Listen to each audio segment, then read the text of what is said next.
Olá, queridos irmãos e amigos, mais uma vez estamos juntos para estudarmos a nossa lição da Escola Bíblica Dominical. Quero dizer para você que é sempre uma alegria poder estar aqui compartilhando do Evangelho, compartilhando da Palavra de Deus com vocês e agradeço desde já a sua atenção, o seu tempo aí conosco.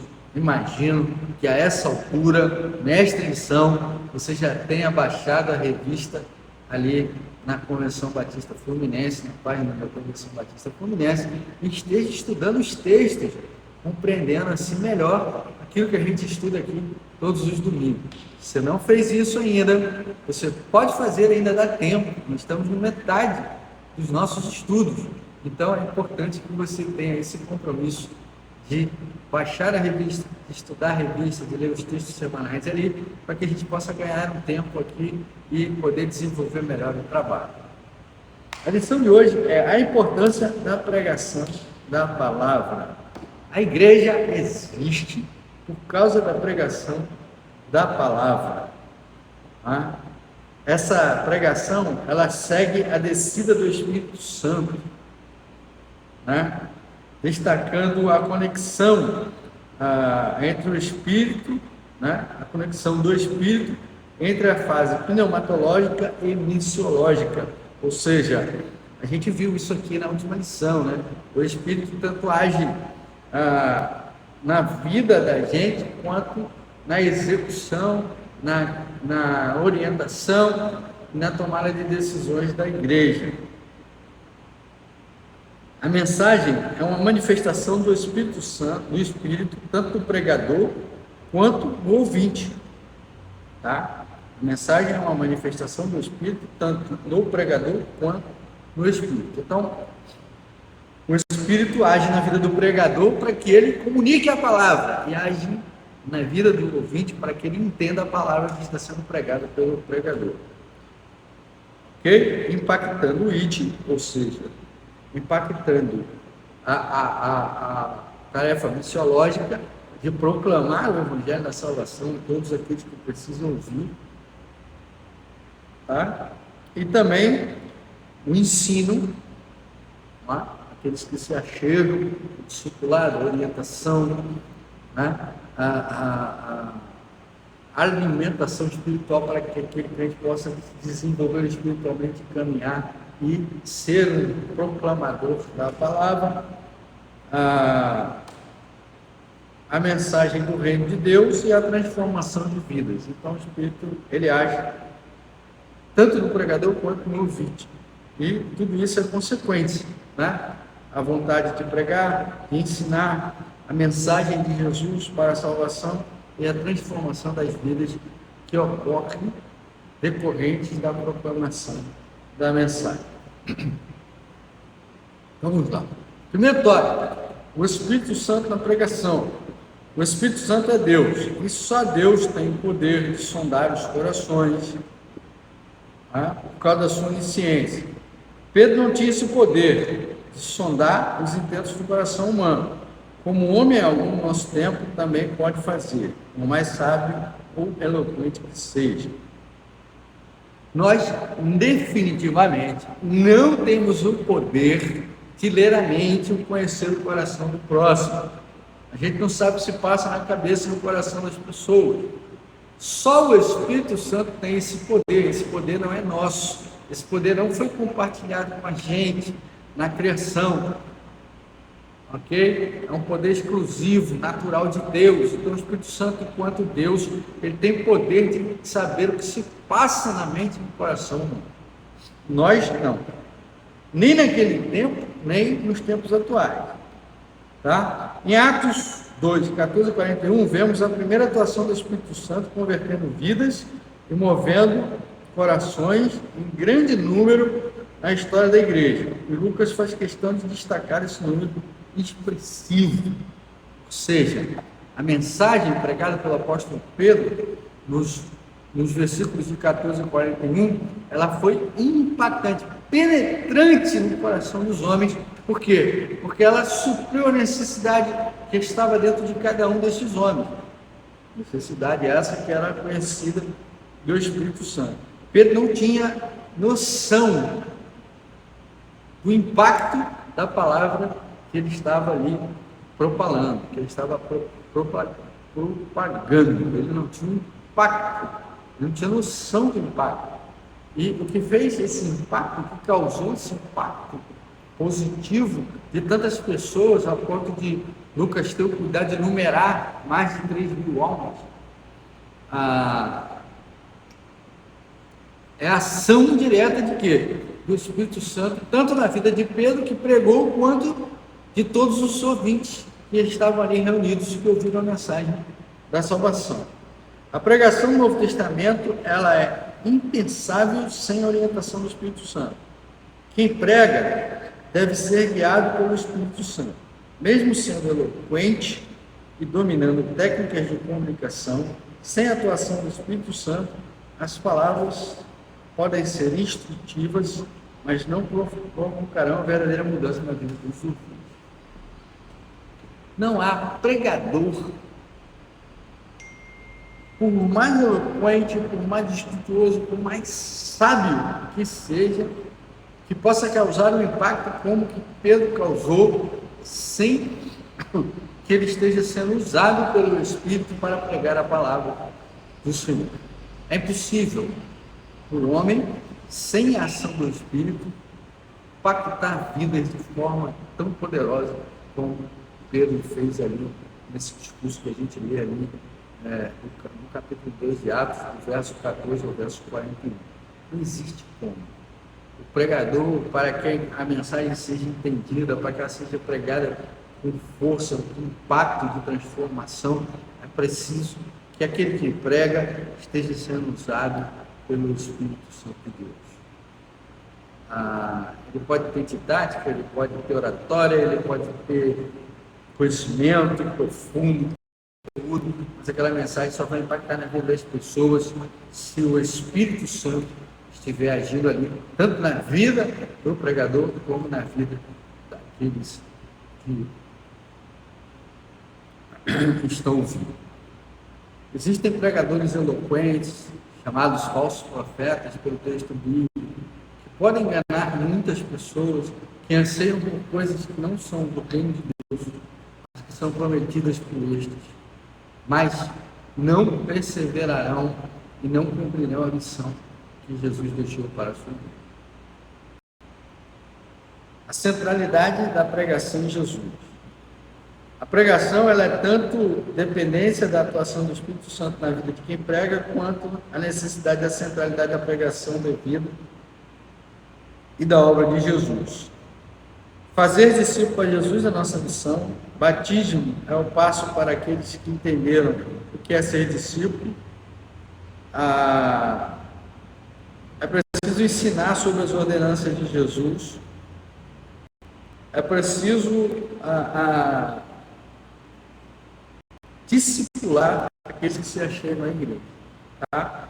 Nossa missão fundamental é levar Jesus a todos os povos. Assim como os apóstolos, nossa pregação deve enfatizar a vida e as obras de Jesus. Lucas, em Atos 1:8, destaca a abrangência geográfica dessa missão, ou seja, desde Jerusalém até os confins da terra. Tá? Eu não prego em meu nome, eu não prego no meu entendimento, eu prego a pessoa de Jesus. Né? Jesus é o evangelho vivo, Jesus é a verdade viva. Né? É Ele que transforma as pessoas, é a vida dele, a obra que ele realizou, a sua morte, a sua crucificação, a sua ressurreição. A obra de Jesus é quem transforma e impacta a vida das pessoas para que elas se convertam e tenham e alcancem a salvação através da graça. Então, eu não vou pregar aqui psicologia, eu não vou pregar aqui psicanálise, eu não vou pregar aqui filosofia, eu vou pregar Jesus. Então, Jesus é o centro da palavra. A palavra deve ser Jesus. Para cumprir a missão, nós adaptamos a mensagem, mantendo-a centrada em Jesus. Tá?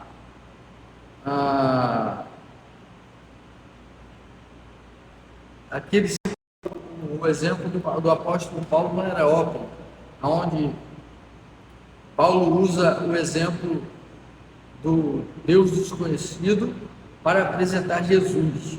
Ou seja, o Deus desconhecido, conhecimento de Paulo, serviu de fio condutor para que a pessoa de Jesus fosse apresentada àquele pessoal lá e alguns pudessem se converter a Cristo Jesus. A proclamação da mensagem bíblica é responsabilidade de todos nós que somos chamados por Deus para essa tarefa. Devemos nos preparar e servir com excelência ao Senhor. Ou seja, não podemos assumir uma missão e vomitar Jesus na cara das pessoas. Não, nós devemos trazer a verdade revelada em Cristo Jesus para que as pessoas possam conhecer esta verdade e transformar a sua vida a partir dessa verdade. O Espírito Santo ele opera na transformação através do arrependimento e da confissão, mas é a nossa boca e a nossa vida que ele usa para isso. Ou seja, a gente não precisa apenas falar de Jesus, a gente precisa testemunhar, dar um exemplo de vida em Jesus. Tá? Então, a minha vida deve refletir a minha pregação, a minha palavra. Então, aquilo que eu falo deve estar de acordo com o quê? Aquilo que eu falo deve estar de acordo com aquilo que eu vivo. É assim que as pessoas são alcançadas pelo Evangelho de Jesus. É assim que as pessoas alcançam salvação através de Cristo, através da nossa pregação, não só da nossa boca, mas também das nossas atitudes, ou seja, do nosso testemunho.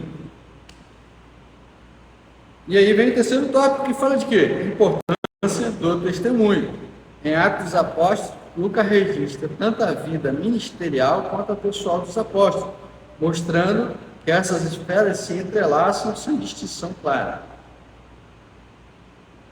É crucial notar que, mesmo sendo o grande pregador, se o seu testemunho não refletir a grandeza da sua fé e a de outros, a fé de outros pode esfriar. E você pode se afastar da missão que Deus lhe confiou. Ou seja, queridos, se o seu testemunho não for adequado ao seu discurso, isso vai impactar negativamente a vida daqueles que ouvem a mensagem que é proclamada por você. Então, você deve apenas não falar da obra, falar da graça de Jesus, da transformação que Jesus fez na sua vida, mas principalmente que a sua vida, que as suas atitudes, que o seu dia a dia, eles reflitam essa mudança, reflitam esse impacto que a obra de Jesus fez na sua vida. Primeiro, porque não há diferença entre o pregador e a pessoa que é o pregador. Você é um só, você não é dois. Se você não é um ator que vai interpretar um personagem, não. Você é uma pessoa que foi impactada pelo poder do Espírito. Então, a sua vida pessoal reflete o quê? Reflete o seu discurso ministerial. Eu sou Emerson. Sendo pastor, não sendo pastor, eu sou Emerson, eu sou a mesma pessoa.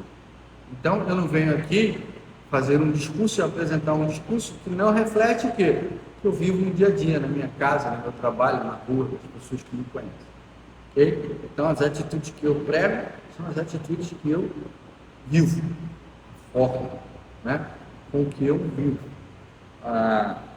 ou que eu procuro viver, né? Tirando o fato de que nós não somos perfeitos, né? A perfeição ela é o penúltimo passo da nova criatura.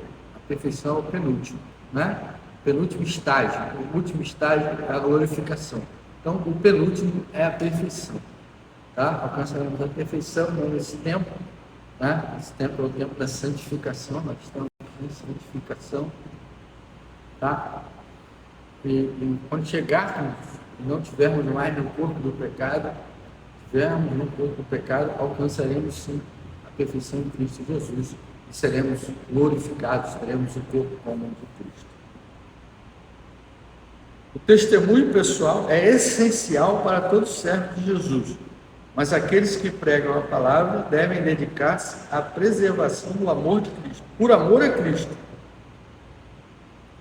Tanto o testemunho de Cristo como o pessoal são de grande importância. Tá? Como que eu vou falar do grande amor de Deus, da grande misericórdia de Jesus, com tal veemência, com tal empenho, com tal vigor, se de fato Jesus não tiver impactado a minha vida? É impossível. É impossível. Tá? A forma como a gente fala de Jesus, como a gente admira Jesus, como a gente ama Jesus, como a gente quer viver esse amor, ela é fruto daquilo que Deus realizou na minha vida, na sua vida, na vida daqueles que se entregaram a Jesus Cristo. Tá? Então, nosso testemunho é tão importante quanto o testemunho de Jesus. Ou seja, testemunhar de Jesus é importante, é muito importante, é imprescindível. Mas acompanhando o raciocínio do autor, nosso testemunho como cristãos, como pequenos cristos, como discípulos de Jesus, é tão importante para que as pessoas assimilem a pregação do Evangelho quanto o próprio Evangelho. Tá? É preciso entender isso. E nós devemos fazer isso, nós devemos nos dedicar a melhorar, nós devemos nos dedicar, nos empenhar a fazer isso, por quê? Por amor a Cristo. Porque se a gente se a gente ama Jesus verdadeiramente, a gente o faz por quê? A gente o faz porque a gente ama ao Senhor. Então a gente renuncia qualquer coisa por bem, por amor de Jesus Cristo. Estejamos atentos a esse tema crucial narrado em Lucas e Atos dos Apóstolos, onde a pregação e o testemunho andam juntos. Então, a minha pregação é confirmada pelo meu testemunho. É imprescindível que o meu discurso seja refletido no dia a dia da minha vida. Um reino que prega o amor de Deus por meio do seu único Filho, onde o Espírito Santo nos ilumina por meio da palavra do Senhor, aquilo que precisa ser ensinado para fazer discípulos de todas as nações. Para essa sublime missão, o Senhor prometeu que estaria conosco todos os dias. Avancemos na pregação genuína da palavra. Então, para que possamos realizar essa missão de pregar o Evangelho, precisamos de quê? Precisamos exatamente de que o nosso testemunho reflita a realidade em que nós vivemos. Ou seja, a nossa existência, a nossa realidade faz com que as pessoas possam compreender melhor o Evangelho e possam ser impactadas de uma maneira mais forte e positiva através da ação do Espírito na nossa vida e na vida daqueles que nos ouvem. Que Deus abençoe a sua vida, que Deus abençoe a sua família, tenha uma semana abençoada, em nome de Jesus. Nos vemos no próximo domingo.